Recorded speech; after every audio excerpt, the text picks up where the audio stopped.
Ann Wilson of Heart tells the story of the classic rock standard Magic Man, and we learn her origin story next on Professor of Rock. Hey music junkies, Professor of Rock, always here to celebrate the greatest artists and the greatest songs of all time. We interview the great artists of the rock and roll era, and you never know who's going to show up on our channel from day to day. So make sure to subscribe below so you never miss out. Also, pick up your Professor of Rock hoodie at our merch link below. Now, every time I do an interview with an artist, I always want to know their origin story.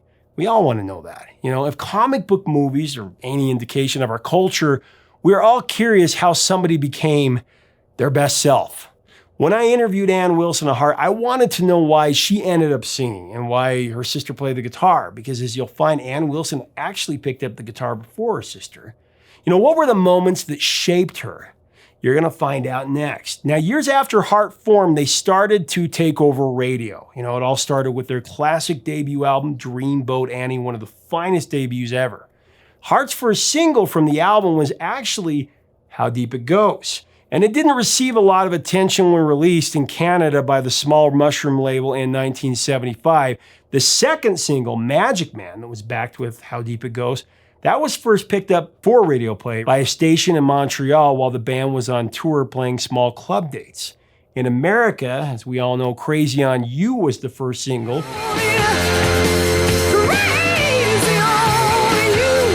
That hit the top 40. That was followed very quickly by Magic Man, which would become Heart's first top 10 hit, and it started the legend that has endured up to now. Ann Wilson and original bassist Steve Fossen and drummer Michael Derosier tell the story of this classic. Now, as we go into the interview, I do want to thank our sponsor, Zenni Eyewear. I'm wearing a brand new pair of frames today that I got. I love these. I designed them, and you can do your own at the link below that deliver them right to your door. Here's Ann Wilson with the story. What was it for you that kicked open the door to your mind and made you want to pursue music? Do you remember the moment? Well, yes, like so many musicians of my generation, it was seeing the Beatles play on Ed Sullivan. Ladies and gentlemen, the Beatles! That was really the moment when the light bulb went on. But I think it was different in the case of myself and my sister because we wanted to do it. We didn't just want to be the girlfriends of the Beatles. We wanted to go out and be the Beatles. Right. Be the experience. It's interesting because I've interviewed like 80 musicians, and I swear like 80% of them say the Beatles. That was a powerful moment, you know, Yeah. On television and for rock and roll in general. I mean, I think it was the first time rock had been shown just that way on TV.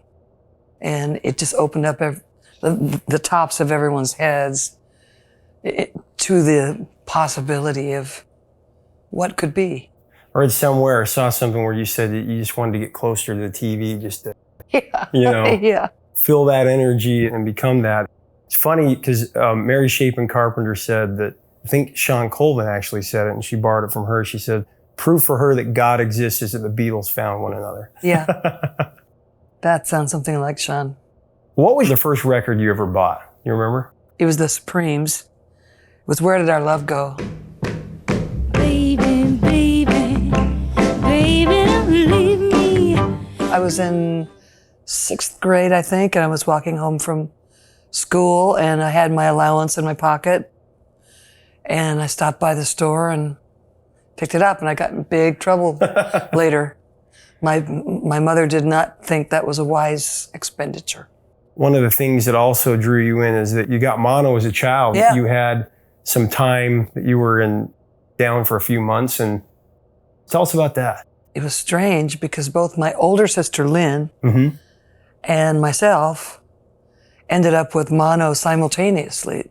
You know, most everybody gets mono in some way, they say, but you might get it so badly that they tell you don't walk. Yeah. You know, your spleen's in danger. Well, I had it that way. I just had to stay prone and I had to walk really slow. So I had to concentrate on other things. My grandmother funded an acoustic guitar for me. $50. An acoustic nylon string guitar. That's how I just started figuring out, you know, laying there, passing the time away, trying to figure out how to make it get those strings down to the fretboard and live through the pain of learning how to play the guitar and make the chords sound good. And finally, you know, it didn't take long until Nancy, my younger sister, you know, got a hold of the guitar and just like whizzed right past me. You know, she just is a natural. So we needed 2 guitars. The parents had to spring for another one, and we were both playing while I was laid up. Where did you kind of learn to sing? Did you just kind of sing with the radio? Yeah, I did sing with the radio, but it went back before that. Mm-hmm. In our family, our parents and our aunts and uncles and our grandparents their generations were big singers with each other. Uh-huh. Whenever the families would get together for anything, Thanksgiving or anything, out would come the ukuleles and the old English bar songs and, you know, pub songs and stuff. My dad was in the Marine Corps, so there were a lot of more off-color songs, you know, that came from, that the Marines would sing together. Yeah. We'd be upstairs, supposedly in bed, but we'd be really listening at the top of the stairs. And that's when we learned to sing, is listening to our parents all sing together socially.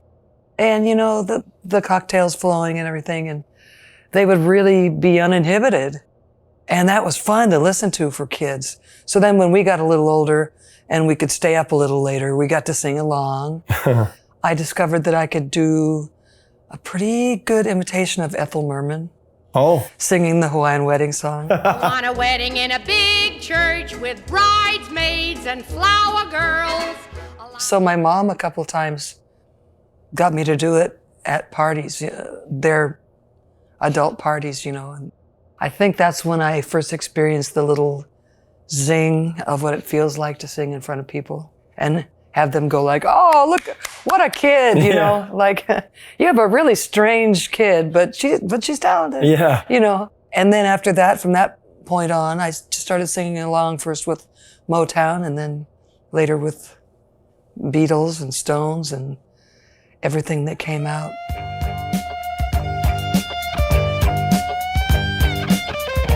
Do you remember the first time that you heard your song on the radio? Yeah, I do. Tell us about that. We had made the record, you know, but you make a record and put it out and then it's just, you wait, you know, and tumbleweeds roll and nothing really happens. You don't hear anything back for a while. Mm-hmm. And I was just coming back from the grocery store one day in the car. I had the dog in the back with the groceries and all of a sudden Magic Man comes on the radio. It was such a big shock that I had to pull over. I had to get off the road. You know, that's my conservative Ann Wilson self kicking in. Get off the road. Be safe. So I pulled over and me and the dog sat there and listened to it. It was another amazing, breathtaking moment. And then I got home and everybody was calling each other and the parents were calling up the radio station saying, hey, play that song, we just heard it, and then calling up again with a British accent, and then again with a Southern accent, and then, you know, just, because that's how it was done in those days, by request. When you hear the story, you'll think, how could I ever forget it, and I never will. But anyway, so we heard from Shelley and Mike and Ken that some particular radio station was going to play Magic Man that day on the radio. So I get up first thing in the morning, I turn my stereo on and I'm listening, waiting, listening. And the day's going on and on and on and on and on. And we had a gig that night at a local club. So there was a time I said, it's getting late, I got to get ready to go. So I turn the radio up a little bit and I go get in the shower. And as soon as I got soaking wet, head to toe, Magic Man comes on. So, you know, I jumped out of the shower and went out and, you know, quickly toweled down a little bit, but I was still dripping when I went out to really crank it up to hear myself for the first time. But yeah, that was it. Wow. That's so totally cool. Naked, dripping wet.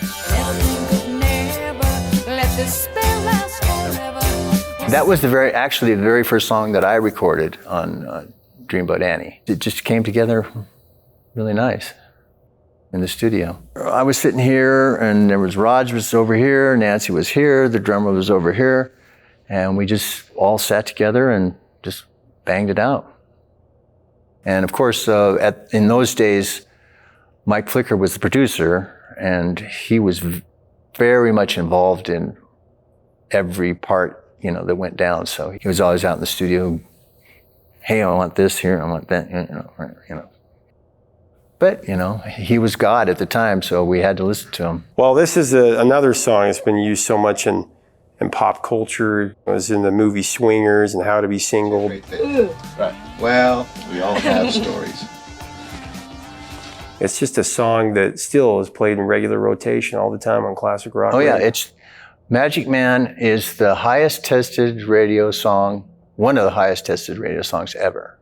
Now, Magic Man, I got to tell you this funny story, because Magic Man, when I was in high school, and this is, again, the lost art of the album, we would talk about, well, this song's about this. And I remember there was a rumor going around that Magic Man's about Charles Manson. Yeah, I remember that rumor, yeah. And kind of like the Paul is Dead thing with the Beatles and things. And I'd say, no. And you didn't have the internet, so I remember going to the library and trying to find anything I could on Heart and the stories behind the songs. Yeah. It's not about Charlie Manson. No, it's not. Why in the world would we waste our precious loving energy on? I know. There was a rumor out there about that. I remember that rumor. Everybody interprets lyrics in their own way, in a different way. Totally. So, more power to them. He's a magic man. Oh. Magic Man, again, was a love song. One of the first ones that I ever wrote, because it was the first time I'd been in love. Pure and simple. Just like I'm being taken over, like the Muse song Madness, this is madness, this is magic, It's all emanating from this man. Ooh, you got magic hands. What you don't realize when you're in that kind of love is that it was already there to begin with. Right. This person just helps you bring it out.